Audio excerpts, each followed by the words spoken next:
Hello friends, मैं droid और आज की इस वीडियो में मैं कोई स्टोरी या कोई पास्ट की बात नहीं करने वाला बल्कि एक क्वेश्चन के साथ स्टार्ट करना चाहूंगा। या अगर क्वेश्चन ये है कि अगर तुम स्पेस में जाना चाहते हो या स्पेस के बारे में पढ़ना चाहते हो तो तुम किस ऑर्गेनाइजेशन में अप्रोच करोगे। आई नो तुम में से 99 लोग ऐसे होंगे, सॉरी 99 तो नहीं लेकिन पूरे ही लोग ऐसे होंगे जिनके माइंड में अपने घुसे में सबसे पहले नासा ही आएगा। पर friends actually to shock know कि यूएसए के अलावा 72 ऐसे देश है जिनकी खुद की स्पेस एजेंसीज है। और अभी मैं तुम्हें जो बताने जा रहा हूँ वो सुन के तुम लिटरली दंग के दंग लेने वाले हो। हम इंडिया वाले कोई बिछड़े नहीं है कि सब आके हमारी मार जाए, बल्कि हम टॉप 6 स्पेस एजेंसीज में आते हैं। It you know that, but where are you more interesting to know. इन 6 में से हमारा देश भारत कौन से नंबर पर आता है, राइट?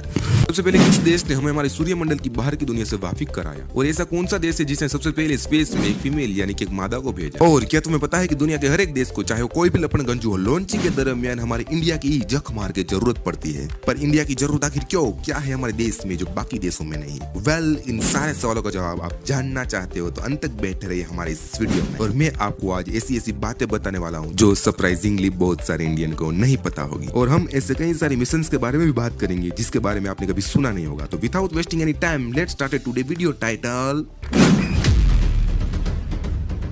नंबर 1, सबसे common space agency NASA. NASA यानी National Aeronautics and Space Administration, ये यूएसए बेस्ड ऑर्गेनाइजेशन है और ये 1958 में पैदा हुआ था, यानी ये स्थापित किया गया था 1958। तब से लेके आज तक, यानी कि 1958 से लेके आज तक इसने टेक्नोलॉजी के मामले में ऐसे झंडे गाड़े हैं कि बाकी सबकी देश की बैंड बजाकर ये सीधा टॉप 1 पे आ गया है। और ये इकलौती ऐसी एजेंसी है जिन्हें 1972 में भी जुपिटर और सैटर्न जैसे कॉम्प्लिकेटेड डिस्कवरी अंडर एक्सोप्लैनेट में जाके आ चुका। या नासा के पास ऐसा कुछ है जो हमारे पास नहीं, लेकिन हमारे पास इससे भी कुछ बड़ा है। बताऊंगा मैं आपको, देखते रहिए हमारे आगे वीडियो को। और इसके अलावा नासा वाज द फर्स्ट ऐसी ऑर्गेनाइजेशन जिसने हमारी इंसानी सभ्यता को सबसे पहली बार सूर्यमंडल की बाहर की दुनिया से वाकिफ करा। और ये सब सुन के ऐसा कौन सा घोंचू होगा या कौन सा लपड़ गंजू होगा जो नासा में नहीं जाने वाला? सबसे पहले नासा ही आएगा हमारे माइंड में, या मेरे माइंड में भी नासा ही आएगा यार। कॉस्मिक बॉडीज जैसे अनगिनत गैलेक्सी, स्टार क्लस्टर, सुपरनोवास और नेबुलास जैसे मेगा स्ट्रक्चर के पूरी दुनिया को इन्होंने वाकिफ कराया। और अगर आज हम जानते हैं कि हमारे धरती के बाहर यानी कि हमारे सूर्यमंडल के बाहर भी एक दुनिया है, तो उसका सब क्रेडिट नासा के हबल स्पेस टेलीस्कोप को ही जाता है। और ये है कुछ बेहतरीन नेबुलास के फोटोज जिसने हमें भेजे हैं, द हेलिक्स नेबुला और द ईगल नेबुला। ब्यूटीफुल है, राइट? और friends, as you know it, America सबसे पहला ऐसा देश है जिसने सबसे पहले इंसानों को चांद तक पहुंचाया था। जी हाँ, मैं बात कर रहा हूँ नील आर्मस्ट्रांग की, जिसने चांद की सतह पर अपना पहला कदम रखा था और यूएसए का झंडा गाड़ा था। और भाइयों लोगों और बहन लोगों, मैं तुम्हें बता दूं कि अमेरिकन गवर्नमेंट कोई छोटू मोटू खर्चा नहीं करती, बल्कि हर साल $20 बिलियन का खर्चा, यानी कि इंग्लिश में कहे तो इन्वेस्टमेंट,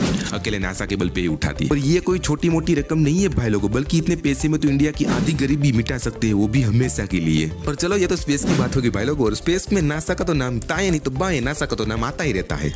लेकिन डिड यू नो, नासा का योगदान कुछ डेली काम आने वाली चीज बनाने में भी है, जैसे स्क्रैच रेडिएशन आई ग्लास लेंसेज, और ये है नासा द्वारा बनाया गया आर्टिफिशियल लिम्ब, और ये है मेमोरी फोम, और ये है सबसे इंपॉर्टेंट वाटर फिल्टर जो पहले नासा ने अपने एस्ट्रोनॉट्स के लिए बनाया था, लेकिन बाद में लोगों ने धीरे धीरे अपने डेली यूज के लिए ले लिया। तो थोड़ा भी आगे बढ़ते दोस्त और बात करते हैं हमारे दूसरे देश के बारे में। या एक ऐसा देश जिसने अमरीश पुरी जैसा एक बड़ा मोटा विलन दिया, और जिसकी वजह से हम लास्ट 6 महीने से घर पे बैठे हुए, और अभी थोड़ी सिचुएशन सुधर थोड़ा बाहर निकलने को मिल रहा है। जी हाँ, मैं बात कर रहा हूँ CNSA from China. That means China national space Administration. ये एडमिनिस्ट्रेशन स्थापित हुआ था 1993 में, यानी कि यूएसए के नासा स्थापित होने के बाद 36 ईयर के बाद। और ये फिंगरेटिव स्पीकिंग काफी लंबा गैप है, इतने समय बाद आने पे भी ये आज 2nd नंबर पे ही है, जो कि एक बहुत बड़ी बात है। और तब से लेकर आज तक, यानी कि 1993 से लेकर आज तक, इन्होंने स्पेस एक्सप्लोरेशन में कोई कसर नहीं छोड़ी है। इनफैक्ट इन्होंने तो काफी सारे सैटेलाइट और स्पेसक्राफ्ट स्पेस में भेजे भी हैं। काफी सारे की मेरा मतलब है कि हम आज की बात करें तो, यानी कि फरवरी 2021 तक की, तो स्पेस में ओवरऑल 2666 सैटेलाइट्स हैं, जिनमें से 363 चाइनीज सैटेलाइट्स ही भेजे गए। यानी कि समझ रहे हो, यानी कि 13.6% सैटेलाइट्स चाइनीज के ही है। तो आप समझ सकते हो कि स्पेस में भी इन्होंने अपना दबदबा बनाया रखा है। सो अब आगे बढ़ने से पहले जस्ट टेकिंग जनरल नॉलेज, एक सवाल पूछूं आपसे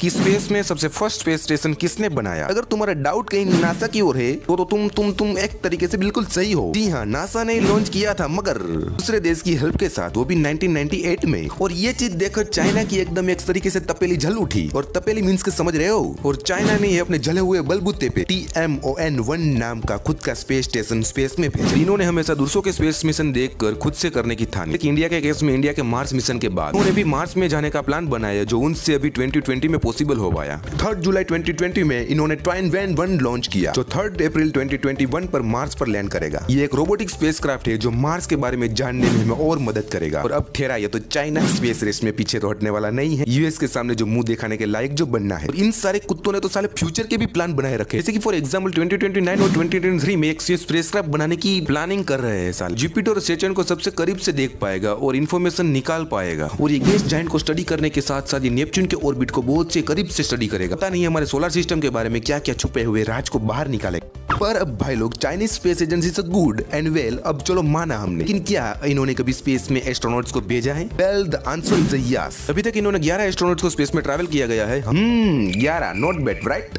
इतनी बड़ी स्पेस एजेंसी और इतने स्पेसक्राफ्ट और इतने सारे मिशंस, क्या लगता है खर्चो कितना आता हो? वेल चाइनीज स्पेस एजेंसी का ना बोले तो $11 बिलियन का ईयरली बजट है जो यूएस के नासा के बजट से भी आधे से भी ज्यादा। वेल एनीवे, ये तो बड़े बड़े लोग हैं, बड़े बड़े मोटे मोटे पैसे लेके घूमते हैं। अब हम बात करने वाले हैं एक ऐसे देश के बारे में जो साला इतना खतरू है कि उसने साले स्पेस में एक जिंदा कुत्ते को ही भेज दिया। First country to the launching animal into space, वो भी एक छोटू से स्पेसक्राफ्ट में।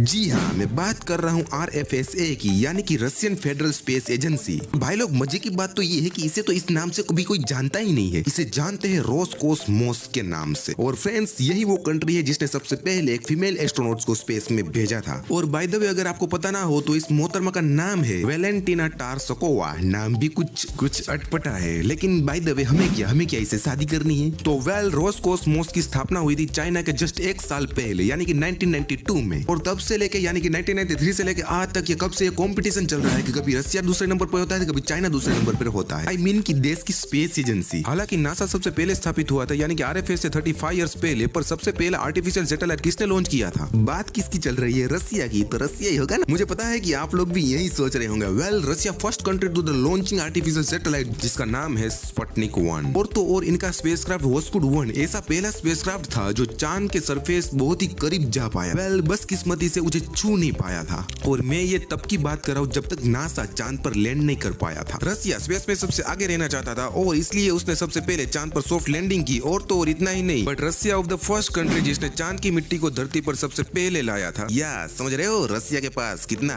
छोटा बड़ा है। और वो बात अलग ही कि आजकल इनका कॉन्फिडेंस लेवल कुछ अलग ही लेवल पर है। इनके मानने में रशिया वो सबसे पहली कंट्री होगी जो चांद पर रियल बेस बनाएगी। एनीवे, साइड में रखते हैं ओवर कॉन्फिडेंस इंसानों को। तो वेल, आगे बढ़ते हैं। वेल, ऐसा कौन सा देश है जिसकी स्पेस एजेंसी ने सबसे पहले अटेम्प्ट पर ही मार्स पर हमें पहुंचा दिया? हमें इसका मतलब है कि हमारे देश को। Let's get fact technically right. NASA जो इतनी बड़ी स्पेस ऑर्गेनाइजेशन है, उसको भी 2 अटेम्प्ट लगे थे। यहाँ पर तो इन्होंने फर्स्ट अटेम्प्ट पर ही मार्स पर अपना स्पेसक्राफ्ट मर्ज कर दिया। वेल, तुम लोगों में से किसी को भी स्पेस में इतनी सूपी इंटरेस्ट होगा, तुम्हें पता चली गया होगा कि मैं किसकी बात कर रहा हूँ। जी हाँ, मैं बात कर रहा हूँ हमारे देश इंडिया की। इंडिया के इसरो ने सबसे पहले Mars mission Mangalyaan 1 first try में ही अचीव कर लिया था, वो भी सिर्फ $75 मिलियन के बजट में। अगर हम कंपैरिजन करें कि यूएसए के सामने, तो यूएसए के हॉलीवुड की एक movie guardians of the Galaxy तो $1,700 मिलियन में बने। मतलब कि सोचो कि $170 मिलियन में यहाँ पे एक मूवी बनती है और यहाँ पे $75 मिलियन में हम स्पेस में घूम के आते हैं। अगर जो हम वहाँ पे DSLR लेके जाते तो वहीं पे मूवी बना के भी वापस आते। ये है इंडिया दोस्त हमारा। और फ्रेंड्स, जैसे कि आपको मैंने पहले भी कहा था कि हमारा इंडिया कोई बिछड़ा नहीं है, बल्कि हम टॉप 5 स्पेस एजेंसी में आते हैं। इसरो यानी कि इंडियन स्पेस एजेंसी ऑर्गेनाइजेशन, ये स्थापित हुआ था 1969, जो कि रशिया और चाइना अपनी स्पेस एजेंसी को पैदा करने की प्लानिंग कर रहे थे। उससे पहले हमारी स्पेस एजेंसी थी। मतलब कि समझ रहे हो आप? समझ रहे हो? हमारे पास स्पेस टेक्नोलॉजी इन देशों की स्पेस एजेंसी पैदा नहीं थी, उससे पहले थी। और अभी आपको पता चली गया होगा कि टॉप 5 में हमने अपनी जगह कोई ऐसे वैसे नहीं बनाई। मतलब कि अगर हम बात करें तो दुनिया के सारे देशों की स्पेस एजेंसी को आखिर इंडिया की जरूरत क्यों पड़ती है? क्या वो नामर्द है? नहीं, ऐसा वैसा कुछ नहीं है, जैसे कि हमने इंट्रोडक्शन में बोला था। वेल, वो इसीलिए है कि हमारे पास दुनिया की सबसे बेहतरीन लॉन्चिंग व्हीकल है। जानना चाहते हो कौन है? वेल, PSLV रॉकेट, नाम तो सुना ही होगा बॉस। पर ये रॉकेट सबसे किफायती रॉकेट है। लाइक लिटरली हमें सिर्फ $54 मिलियन चाहिए स्पेस लॉन्च करने के लिए, इसलिए दूसरी सारी कंट्रीज हमारे पास या अपने सैटेलाइट को लॉन्च करने के लिए। पर भाई लोगों, क्या आपने सिर्फ इतना ही उखाड़ लिया है? नहीं भाई लोगों, ऐसा नहीं है। हमारे नाम पर एक वर्ल्ड रिकॉर्ड भी बना हुआ है। हमने एक साथ 404 सैटेलाइट को स्पेस में लॉन्च करके दिखाया। यहाँ पे ये सारे सैटेलाइट दूसरे बड़े देशों के थे, जैसे कि USA और UAE, क्योंकि उन्होंने हमें लॉन्च करने को कहा था। अभी तक तो एस्ट्रोनॉट ये चीज कोई दूसरी स्पेस एजेंसी नहीं कर पाई। इसके अलावा हमने चांद पे होटल भी ढूंढा। इसके बारे में तो आपने सुना ही होगा, बहुत सी न्यूज में चर्चा हो रही है। 2008 में चंद्रयान 1 मिशन के चलते प्रूफ किया गया कि चांद पे hotel in form of ice मौजूद है और हम ऐसे 4th कंट्री है जिन्होंने चांद पर सॉफ्टली लैंड किया और हमारे Rakesh Sharma first Indian to travel in space. पर भाइयों यहाँ पे एक सवाल और खड़ा होता है कि क्या दूसरे बड़े बड़े देशों की गवर्नमेंट की तरह हमारी भी देश की गवर्नमेंट इसरो पर इतना ज्यादा पैसा खर्च करती है? वेल, मैं आपको बजट बता दूं या फिर आप खुद ही अंदाजा लगा लो। वेल, यूएसए का बजट है $20 बिलियन और चाइना का बजट है $11 बिलियन और इंडिया का बजट है केवल $1.5 बिलियन।